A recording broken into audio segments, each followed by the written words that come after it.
자, 이쪽 단어는 냉전이 해체되고 중국이 개혁, 개방으로 나아가는 과정을 배워볼 거예요.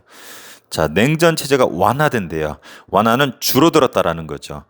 1960년대 이후로 냉전 체제가 약화되는 모습을 보입니다. 먼저 양 세력이었었던 소련과 미국의 영향력이 약화됩니다. 소련의 움직임에 반대하는 움직임들이 있어요. 동유럽 국가들도 싫어하고 중국과 소련도 사회주의 국가, 공산주의 국가로서 갈등을 빚게 됩니다. 미국도 프랑스가 나토에서 탈퇴하면서 미국 중심의 세계에서 흔들리게 되고 앞서 본 것처럼 아시아, 아프리카를 중심으로 제3세계라는 새로운 세력들이 등장하게 됩니다. 그리고 유럽도 낱개의 국가가 아니라 통합을 하게 되면서 하나의 세력으로, EU라고 하죠. 하나의 세력으로 목소리를 내려고 하고, 일본도 2차 세계대전의 아픔을 딛고 경제 대국으로 들어서게 되면서 미국을 위협하게 됩니다. 그러면서 미국의 대통령이었던 닉슨이 닉슨 독트린을 발표합니다. 우리 앞서 냉전의 시작은 트루먼 독트린이었잖아요. 근데 냉전이 이제 마무리되는 시점에서는 닉슨 독트린이라는 것이 발표됩니다. 한마디로 아시아의 전쟁에 과거랑 다르게 미국이 개입하지 않겠다.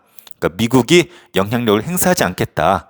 그래서 이 선언은 냉전이 완화됨을 표현하는 대표적인 독트린이 됩니다. 그 이외에 여러 가지 냉전이 무너져가는 모습들이 보이고 있습니다. 그래서 미국 소련 중심의 양극화에서 다극화, 만을 다짜죠. 많은 세력으로 양분되는 모습을 보이게 됩니다. 그리고 구체적으로 사회주의권이 붕괴되는 모습이 포착이 됩니다. 소비에트 연방이 붕괴돼요. 그 시작을 알리는 사람이 고르바초프입니다. 고르바초프는 경기도 안 좋고 부정부패도 심하니까 개혁, 개방 정책을 과감하게 합니다. 그래서 시장경제, 자본주의 요소를 받아들이고 민주화를 추진하면서 동유럽에도 간섭하지 않겠다고 합니다. 그래서 알아둬야 될 거, 몰타 회담을 합니다. 미국 부시 대통령과 소련의 고르바초프가 회담을 통해서 공식적으로 발표를 했어요. 냉전이 끝났음을. 그래서 냉전은 고르바초프 때 몰타 회담을 통해서 끝났다라는 거. 그래서 소비에트 연방, 소련은 해체되고 러시아를 중심으로 하는 CIS가 결성이 됩니다. 그 주인공이 옐친이 되고, 동유럽도 시장 경제를 받아들이고 독일도 베를린 장벽이 붕괴되고 서독과 동독이 통일을 하게 됩니다. 그래서 사회주의 국가들이 무너지는 모습을 볼 수가 있습니다. 중국도 마찬가지예요. 중국도 순수 공산주의로 갔다가 경제가 어려워지니까 자본주의 요소를 받아들이는 과정이 나옵니다. 중국을 만든 사람이 마오쩌둥이죠. 건국 초기에는 토지개혁이나 주요 산업을 국가가 소유하면서 공산주의의 이상을 실현하려고 했었어요. 하지만 소련과 관계가 틀어집니다. 사회주의에 대한 어떤 생각의 차이 때문에 소련과 관계가 안 좋아져요.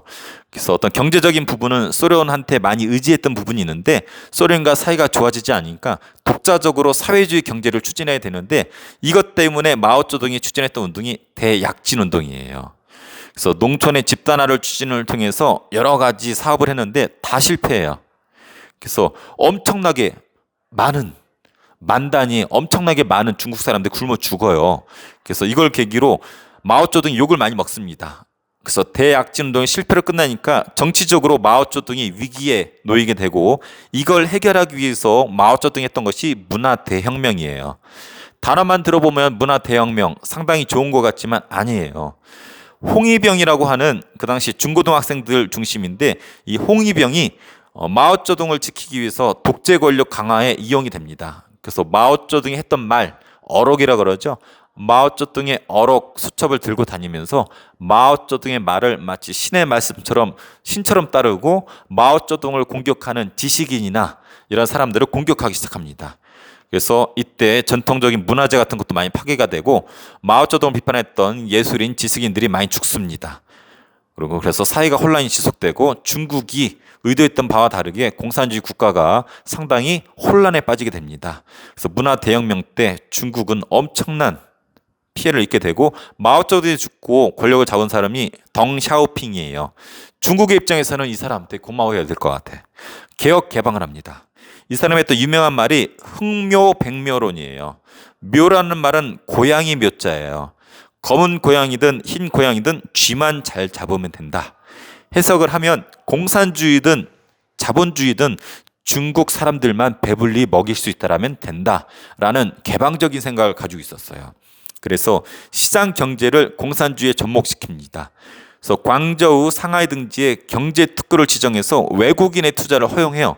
실제로 지금 이 도시들, 중국의 동부 해안에 있는 상당수의 경제 특구들은 엄청나게 번화했고 성공했죠.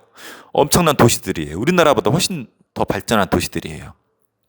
그래서 경제가 급속히 성장했고 그에 따라서 격차가 심해졌고 도시 환경 문제 등 도시화로 인한 문제점도 가져가게 되지요. 근데天安門 사건이라는 게 등장을 합니다. 천안문 들어봤죠? 중국말로天安門 이렇게 부르는데天安門 사건은 뭐냐면 경제가 성장을 하니까 나름대로 대학생들이 지식인들이 정치적인 민주화를 요구하는 시위를 벌였었어요. 그래서 천안문 광장 앞에서 수많은 사람들이 민주화를 요구하면서 시위를 벌였는데 이 덩샤오핑이 탱크로 밀어붙입니다. 그래서 엄청나게 많은 희생자가 발생을 하게 됩니다. 이 사건, 민주주의를 요구했었던 사건, 탱크로 밀어붙인 이 사건,天安門 사건도 있었다라는 거. 최근에 중국입니다. 홍콩 돌려받았고 마카오 돌려받았고 베이징 올림픽을 열 정도로 경제가 급성장하고 미국과 형제에 서로 1대1로 세계의 패권을 두고 으르렁 되고 있죠.